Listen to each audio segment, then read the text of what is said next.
Salut, bienvenue dans Jeu de puissance. On va parler de la course pour Connor Bedard. Et oui, des 5 pires équipes de la NHL qui vont tanker à partir de ce milieu de saison pour aller chercher cette dernière place qui leur donnerait le plus de chances possible d'être tirés au sort pour avoir le premier choix de draft. Et donc d'aller chercher Connor Bedard. Connor Bedard qui fait très bien en ce moment même lors des championnats du monde junior. Connor Bedard qui fait beaucoup parler de lui lors de ses championnats. Et oui, il est toujours décisif avec cette équipe du Canada. Donc on va tout de suite regarder ces 5 équipes. Et on va commencer par les Canadiens de Montréal. Et oui, les Canadiens de Montréal qui sont en train, vraiment d'exploser en plein vol. Là, ça fait 3 matchs de suite qui se prennent des déculottés avec beaucoup de buts. Et bien sûr, les fans sont en rage. Les défenseurs vétérans sont pointés du doigt. Et comme on le sait, du côté de Montréal, on n'est pas très patient. On sait qu'il y avait une reconstruction. Comme je vous l'ai dit dans ma présentation de début de saison, je pense que cette équipe, pour commencer à devenir compétitive, il leur faudra à peu près 4-5 ans. Mais à Montréal, on veut tout de suite. Et donc, la fanbase est vraiment très en colère.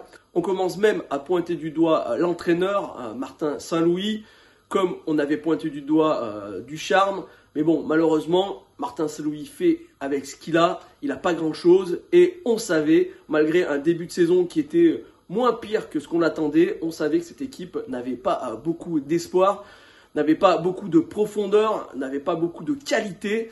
Et donc, il va falloir vraiment reconstruire. Et là, on en a encore la preuve.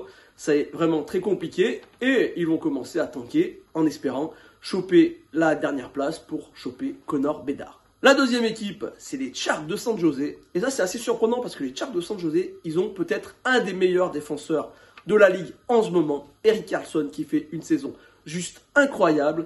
50 points pour lui en 37 matchs. Ce n'était pas arrivé depuis la saison 90-91. Al MacInnis qui avait atteint 50 points en 35 matchs, lui. Et il n'y a eu que 4 joueurs, donc avec MacInnis et Erik Karlsson, à avoir fait un tel nombre de points en 37 matchs. Paul Coffey et Bobby Orr complètent ce quatuor. Donc très bonne saison d'Erik Karlsson. Attention, il sera peut-être échangé donc avant la fin de la saison, car c'est très compliqué pour le reste de l'équipe qui a vraiment du mal.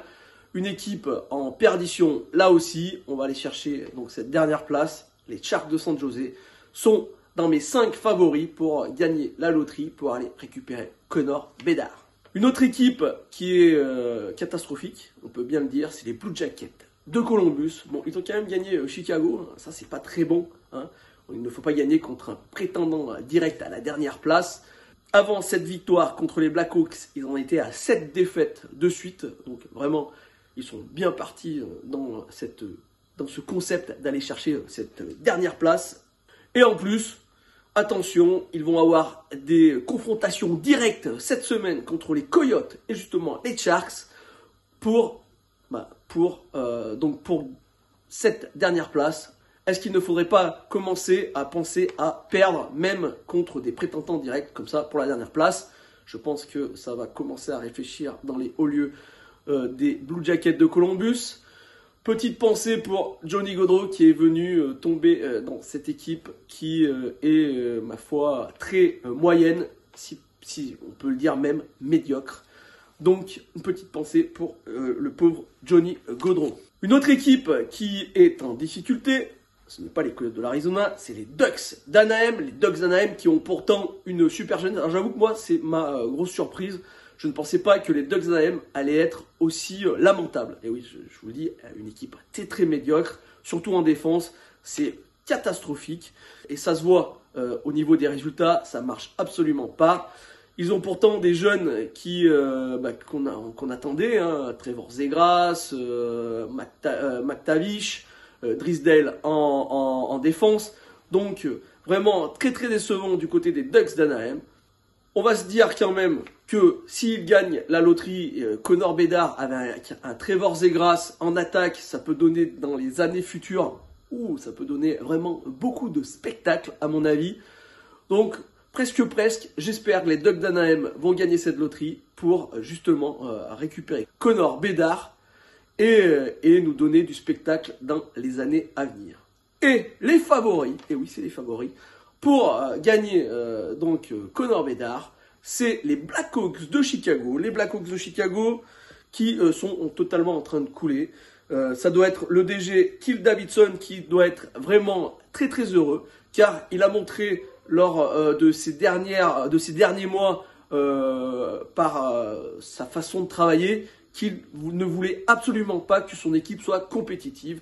Il voulait une équipe au plus bas possible, car il l'a dit, il est en reconstruction et il veut récupérer des choix de draft super intéressants et Connor Bedard, bien sûr. Donc là, on va avoir quand même un petit problème parce que les vétérans, eux, ça les embête un peu d'être dans cette équipe qui ne vaut plus rien et qui ne voudra plus rien pendant encore quelques années, même si Connor Bedard arrive. Et donc, il n'est pas dit que Jonathan Toews et Patrick Kane soient encore des Blackhawks à la fin de la saison. On verra, c'est juste en février où tout cela se décidera. Après février, comme on le sait, on n'a plus le droit d'échanger. Donc c'est là où ça va jouer, mais je ne pense pas que Patrick Kane finira sa carrière du côté des Blackhawks de Chicago. Et pour finir, ma petite déception, une équipe que j'attendais tout là-haut et qui ne va même pas se qualifier à mon avis pour les playoffs, c'est les Panthers de la Floride. Bill Zito doit se demander qu'est-ce qui s'est passé. Bon, en même temps, quand on vire son entraîneur qui a très très bien fait la saison dernière, qui a failli gagner le trophée du meilleur entraîneur de l'année, et on le vire et qu'on met Paul Maurice. Bon, moi j'avais beaucoup d'attentes pour Paul Maurice, il s'avère que je me trompais. Ça ne marche absolument pas du côté des Panthers de la Floride. On a des gardiens très très moyens. On a une défense qui a vraiment du mal. Ekblad a été blessé, il est revenu, mais ce n'est plus l'Ekblad qu'on a connu les 2 dernières années. On voit que Wigard, qui a été échangé du côté des Flames de Calgary, manque beaucoup à cette équipe. Donc en défense, c'est très compliqué. En attaque, au lieu d'avoir un super Barkov, on a un Barkov qui est juste bon. Il n'y a que Matthew Tkachuk qui montre qu'il n'a pas été échangé pour rien, qui montre, qui donne la marchandise. Le reste de l'équipe, c'est assez aphone. Donc, Bill Zito doit se dire qu'il n'a pas fait peut-être les bons moves lors de l'intersaison, au moins du côté de l'entraîneur. Les Panthers de la Floride, vraiment grosse déception pour cette équipe. Voilà, j'espère que cette petite vidéo vous a plu. Si c'est le cas, n'hésitez pas à me faire un petit like, un petit commentaire ou à la partager. Moi, je vous dis à bientôt pour de nouvelles news de la NHL. Allez, ciao!